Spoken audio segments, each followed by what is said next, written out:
अस्सलामुअलैकुम दोस्तों, welcome back to rewind story. दोस्तों, कुर्लूस उस्मान जो कि एक तारीखी ड्रामा सीरीज है, इसलिए ड्रामे में कहानी की डिमांड के साथ साथ मुख्तलिफ तारीखी किरदार शामिल किए जाते हैं ताकि तारीख में होने वाले वाक़यात को फिल्मा करके इनके जरिए सल्तनत उस्मानिया के क़याम की तारीख हमें फिल्माई जाए, क्योंकि ये बात भी मालूम है ये एक तारीखी डॉक्यूमेंट्री नहीं बल्कि एक ड्रामा सीरीज है जिसमें मद्दा और नाजरीन के लिए तारीखी वाक़यात को दिलचस्प बनाने के लिए मुख्तलिफ तारीखी वाक़यात और तारीखी किरदार शामिल किए जाते हैं, जिनमें कुछ असल तारीखी किरदार और कुछ फर्जी वाक़यात की या फर्जी तारीखी किरदार भी होते हैं। तो आप जबकि कुर्लुस उस्मान सीजन 4 में सल्जूक सल्तनत का ज़वाल दिखाया जा रहा है, तो इसी हिसाब से नए किरदार भी लाए जा रहे हैं और इन्हीं किरदारों में एक कमांडर नाइमान भी है जिसकी किस्त नंबर 115 से एंट्री होने जा रही है और इसीलिए कुर्लुस उस्मान के मद्दाओं को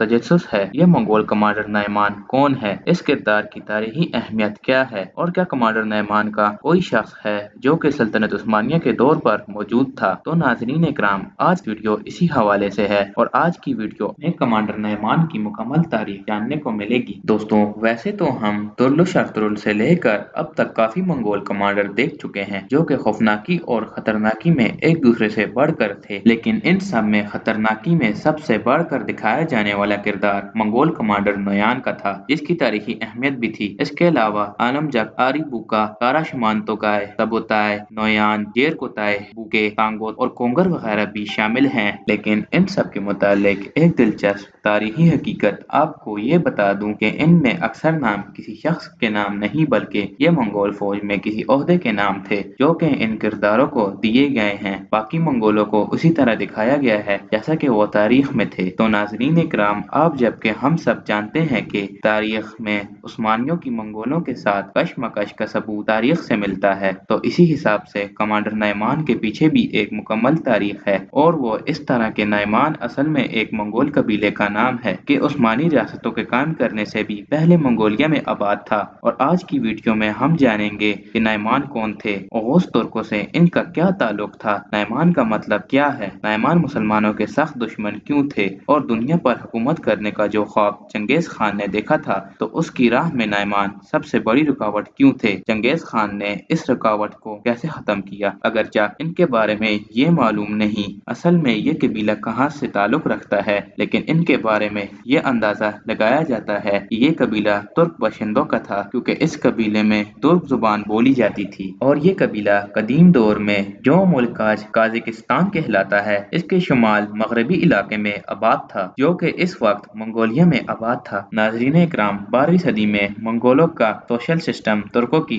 बिरादरियों और कबीलों पर मुश्तमिल था। ये अपने खूनी रिश्तों के साथ छोटी या बड़ी बिरादरी बनाकर रहा करते थे और इनमें चंद छोटी बिरादरियां ऐसी थी जो कि बाद में बड़े बड़े कबीलों में बदल गईं, जिनमें टाटा, टाआई, तिहाई, केल-आई, नाइमान और मियारजी शामिल हैं। नाज़रीन इकराम, इन कबीलों में फिर नाइमान वो कबीला था जिसने बाद में अपनी एक छोटी सी रियासत भी कायम की। रियासत नाइमान की सरहदें कारा हितान हताई रियासत से भी मिलती थी और इनके दरमियान आपस में सफारती और सियासी ताल्लुकात भी कायम थे। बहुत से तारीखदानों का एक ग्रुप नाइमान कबीले को ओगोस तुर्कों के जो 8 कबीले थे उनमें से एक शुमार करता है, जबकि नाइमान जो कि मंगोल जुबान का लफ्ज है इसका अपना मतलब भी 8 ही है, लेकिन चूंकि इनके नाम और जुबान तुर्कों वाले थे तो हम ये कह सकते हैं कि नाइमान कबीला मंगोल तुर्कों का कबीला था, क्योंकि ये तुर्की के साथ मंगोल जुबान भी बोलते थे, बिल्कुल उसी तरह के जिस तरह योगर और कारा खताई दोनों जुबानें बोलते थे। नाज़रीन इकराम, नाइमान कबीले के मुतालिक ये अहम तारीखी हकीकत आप जान ही चुके हैं कि चंगेज खान के दौर में नाइमान एक छोटी मोटी रियासत थी जिसके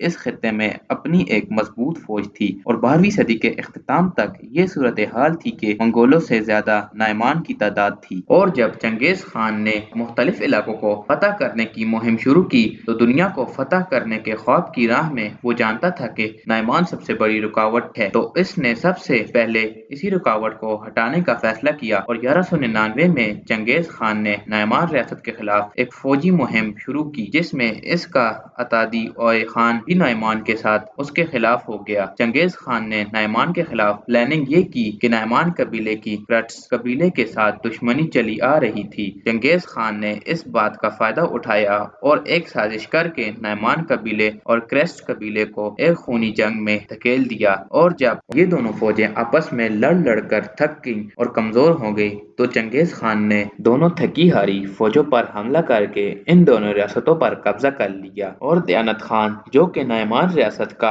आखिरी हुक्मरान था, 1203 में चंगेज खान के हाथों मारा गया और उसका बेटा कुचलत खान अपनी बाकी बची कुची फौज के साथ कारा खताई रियासत की तरफ फरार हो गया। कारा खताइयों ने कुचलत को खुशामदीद कहा और उसको पनाह देने के साथ साथ ये इरादा किया कि अपनी बेटी की शादी इससे कर दें। इसके बाद कुचलत ने इस एहसान का बदला इस तरह चुका दिया कि उसने अपने ही ससुर के खिलाफ प्लानिंग शुरू कर दी और वो अपने ससुर खतान खान से तख्त छीनने में कामयाब हो गया और मुसलमानों की जिंदगी तंग कर दी और उन पर शदीद मुजालिम ढाने लगा। कुचलत किसी मुस्लिम आबादी वाले शहर को हुक्म देता या तो ईसाई हो जाएं या फिर बुत मत इख्तियार कर लें या फिर कारा खताई लिबास पहने, तो मुसलमान खताइयों वाला लिबास पहनना शुरू कर देते। जबकि तारीखदानों ने यह भी लिखा है कि कुचलत ने होनान के इलाके के एक इमाम मस्जिद को भी उनके मदद से के दरवाजे पे सूली दी। और नाज़रीन इकराम, आप लोग ये सोच रहे होंगे कि कुचलत खान जबरन मुसलमानों का मजहब क्यों बदलवाता था। और नाज़रीन इकराम, कदीर दौर में नायमान का मजहब शुमार नज़म था, लेकिन फिर वक्त के साथ साथ इसने मुख्तलिफ मज़ाहिब भी कबूल करते गए। किबलाई खान के दौर में जब ईसाइयत कबूल करने की लहर चली तो नायमान कबीले की बड़ी तादाद ने ईसाइयत इख्तियार कर ली और कारा खताई, जो कि बुत मत थे, तो उनके यहाँ पनाह लेने के बाद उनकी एक बड़ी तादाद ने बुत मजहब इख्तियार कर लिया। कुचलत खान, जो कि खुद दस्तूरी ईसाई था, जबकि इसकी बीवी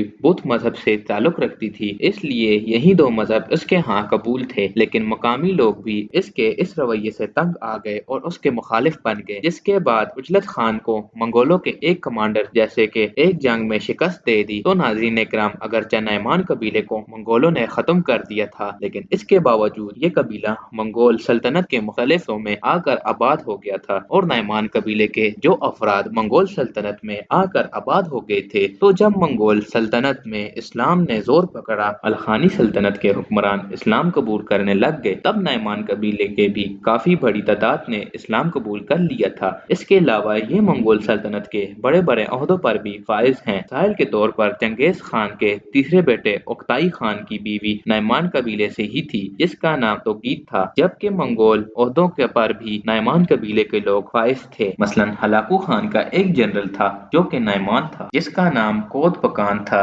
जो कि 1260 में ऐन जलूद की जंग में मारा गया। तो नाज़रीन इकराम, मुख्तसर हम ये कह सकते हैं कि नायमान वस्ती एशिया का एक तुर्क कबीला था, जो कि बाद में मंगोलों के माहंद हो गया। और ये एक खाना बदोश कबीला था जो कि मंगोल सल्तनत के क़याम से पहले मंगोलिया में रहा करता था, और फिर इन्होंने एक रियासत कायम कर ली जिसे मंगोल सल्तनत ने खत्म कर लिया था। और आज भी दुनिया में इनकी एक बड़ी तादाद आबाद है। और तारीखदानों का दावा ये है कि आज भी दुनिया के मुख्तलिफ खित्तों में 25 लाख नायमान आबादी आबाद है, और ये आज भी चीन, उज़्बेकिस्तान और रूस में आबाद हैं, जिनमें उनकी तादाद 7 लाख है। और ये चीन के सूबे हांगकांग में आज जहाँ यूखर आबाद हैं, इन इलाकों में भी इनकी अक्सरियत है। इसके अलावा नाज़रीन इकराम, पाकिस्तान में शेख अली हज़ारा नाम का एक कबीला है जिसकी जड़ें नायमान कबीले से जाकर मिलती हैं। आप लोग जानते हैं कि पाकिस्तान में भी हज़ारा कबीले के लोग आबाद हैं, और अफगानिस्तान के सूबे परवान में भी काफी तादाद में नायमान कबीले के लोग रहते हैं। तो नाज़रीन इकराम, जो कि इस तुर्क कबीले का एक शानदार माजी है, और तारीख में जिस तरह